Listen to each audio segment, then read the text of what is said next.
32주 이전에는 아이 성별을 알려주면 안 된다라는 규정을 위헌 결정했습니다.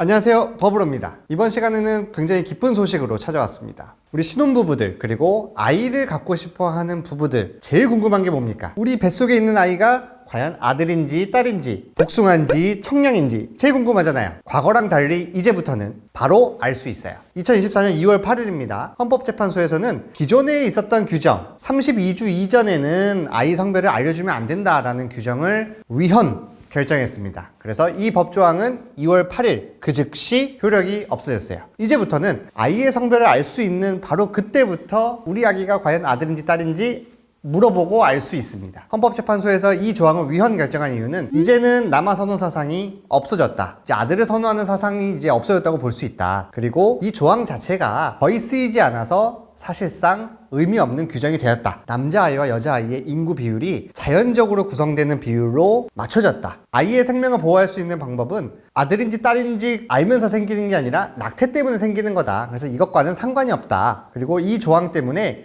낙태를 하고 싶은 마음이 없는 사람들까지 과도하게 규제하고 있다. 이 5가지 이유로 헌법재판소에서는 이 조항 자체를 이제 효력을 상실시켰습니다.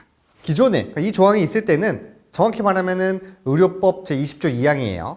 32주 이전에 아이의 성별을 부모에게 알려준 의사는 처벌을 받았습니다. 징역 2년 이하 아니면은 벌금 2천만 원 이하의 처벌을 받았고 의사 자격정지도 1년까지 할 수 있었어요. 이 헌법재판소 결정을 자세하게 살펴볼 겁니다.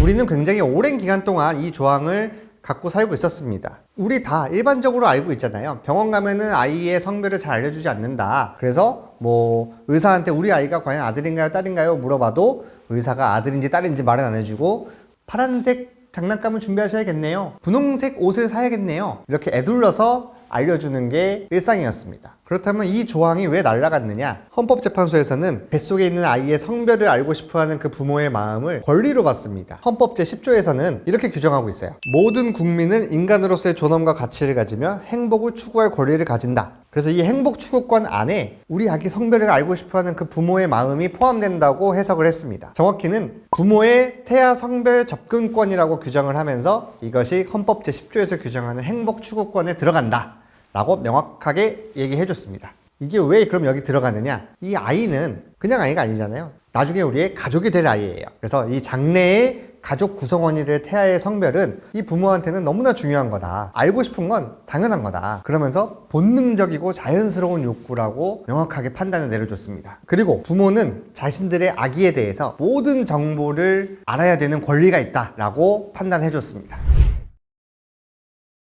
헌법재판소에서 어떤 법이 헌법에 위반된다 안 된다 위헌이다 아니다를 판단할 때는 몇 가지 단계를 거치게 됩니다. 가장 첫 번째, 사실 0번째예요. 이 법률이 제한하고 있는 것이 헌법으로 보호되는 기본권이 맞는지, 두 번째, 입법 목적이 정당한지, 세 번째, 이 법률이 제한하고 있는 그런 방법이 적당한지, 네 번째, 방법이 적당하더라도 과연 피해가 최소화되는지, 다섯 번째, 법익의 균형성이라 그래서 이 법이 과연 공정한지, 균형이 맞는지 이 5가지를 보면서 판단을 하게 됩니다. 이 사건에서는 태아 성별을 알 수 있는 권리는 부모의 기본권이다 인정이 됐고, 두 번째, 입법 목적이 정당한지에 대해서 입법 목적은 정당하다고 봤어요. 이 태아의 성별을 알려주지 말라고 하는 이 법률이 왜 생겼냐? 옛날에는 이제 남아 선호 사상이 커가지고 혹시 딸이면은 낙태를 할 수도 있었단 말이에요. 그런 경우도 사실 꽤 있었고요. 그래서 이 아기의 생명을 보호하기 위해서 만든 것이다. 그래서 이 목적은 정당하다. 그러나 나머지 이 방법이 적당한지, 피해가 최소화됐는지, 수단이 적합한지 이런 것들은 전부 다 해당하지 않는다고 결정을 했습니다. 세부적인 근거는 이제는 남아 선호 사상이 없어졌다고 판단을 했습니다. 그러면서 여러 가지 통계 자료들을 제시를 했어요. 최근 설문조사 결과에 따르면은 과연 아이를 낳을 때 딸을 낳을 것이냐 아들을 낳을 것이냐 라고 물어봤을 때 아들, 딸 구별 없이 낳겠다라고 한 사람이 남자는 67%, 여자는 65%가 나왔고요. 딸만 낳겠다고 한 사람은 19%, 그리고 아들만 낳겠다고 한 사람은 2.4%가 나왔습니다. 그리고 딸, 아들 모두 낳고 싶다라고 한 사람은 7.3%가 나왔습니다. 이러한 설문조사 결과가 있었고, 그리고 아들과 딸 둘 중에 누가 있어야 되느냐라고 하는 질문에는 그래도 딸은 있어야 된다라고 하는 사람들이 54%, 그래도 아들은 있어야 한다라고 하는 사람들이 34%가 나왔습니다. 이 수치를 보면은 딸을 좀 더 원하는 경향이 많아지고 있어요. 지금 2024년에는 아들을 선호하는 그런 남아 선호 사상이 이제는 없어졌다고 볼 수 있다라고 판단을 했습니다. 그 다음으로 중요했던 거는 성비였습니다. 실제로 태어난 아들, 딸의 성비가 어떻게 되느냐, 이 생태계에서 아무런 인위적인 개입 없이 자연적으로 남자와 여자가 태어나는 비율이 남자든 여자든 107대 100 안쪽으로 들어오면은 자연적인 현상이라고 본다고 합니다. 2022년도 우리나라 남자아이, 여자아이의 출생 비율이 남자아이가 104.7명 태어날 때 여자아이가 100명 태어나더라. 그래서 지금 우리나라 대한민국에서 태어나는 아기들은 자연적인 범위 안에 있다. 남자아이만 낳고자 하는 그런 게 없다 라고 판단을 내렸습니다. 이게 최근 통계예요. 2022년 통계고 80년대생은 거의 한 110, 120 이렇게 올라갑니다. 남자가 120명 태어날 때 여자아이가 100명 태어나고, 이 정도면 굉장히 불균형이 심하다고 보거든요. 근데 2022년, 2024년 지금은 자연적인 범위 안으로 들어왔다 라고 판단을 해줬어요. 그리고 우리나라에서 이루어진 낙태 중에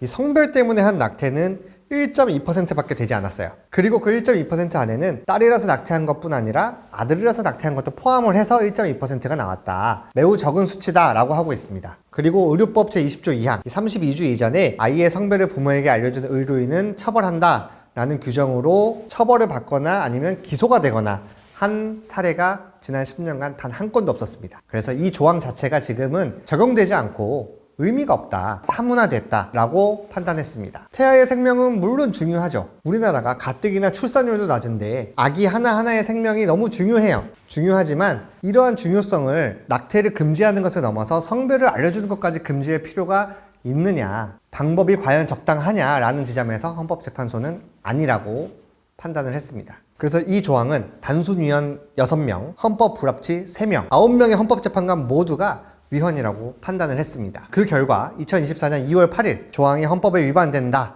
라고 선고한 그 순간을 기점으로 이 법률은 효력을 상실했습니다. 헌법재판소는 9명의 재판관으로 구성이 되어 있어요. 이 사건 같은 경우에는 위헌이 6명, 헌법 불합치가 3명이 나왔는데요. 위헌은 무엇이냐?